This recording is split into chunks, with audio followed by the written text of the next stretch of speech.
కూడా మంత్రి గారి దృష్టిలో పెట్టాం. ఇవాళ ఒకటే ఏదో ఒక పాలసీ తీసుకుని అత్యవసరంగా 2,56,000 ఇళ్లలో వెంటనే అందరినీ పెడితే కనీసం మేలు జరుగుతుంది అధ్యక్ష. బ్యాంకర్స్ తాళాలు వేస్తున్నారు, కనీసం ఆపండి సార్.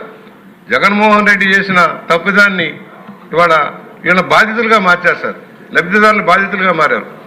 ఇళ్ల మీదకి వస్తున్నారు సార్, బ్యాంకు వాళ్ళు తాళాలు వేస్తున్నట్టు భయపడిపోయి వస్తున్నారు. ఎందుకంటే నేను మొన్న చెప్పాను, గతంలో ఏదైతే అప్పులన్నీ కూడా జగన్మోహన్ రెడ్డి పట్టుకెళ్లడంలో దాని పరిశానం ఇవాళ లబ్ధిదారుల మీద పడింది. ఒకేసారి కట్టమంటలో కట్టలేకపోతున్నారు. దాన్ని రీషెడ్యూల్ చేసి ఇన్స్టాల్మెంట్ బేస్లో కట్టేలాగా ఏర్పాటు చేస్తే మనం ఇచ్చింది మధ్యతరగతి కింది తరగతి వాళ్ళకి కనుక న్యాయం జరుగుతుందని ఆలోచనలో ఉన్నాం.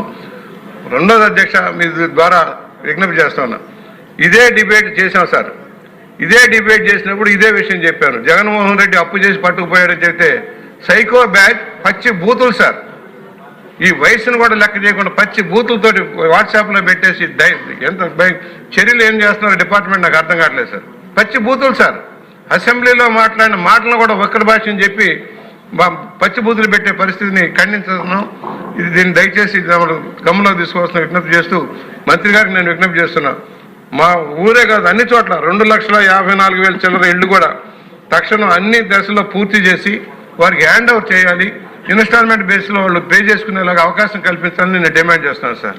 రామకృష్ణ బాబు గారు. ధన్యవాదాలు అధ్యక్ష.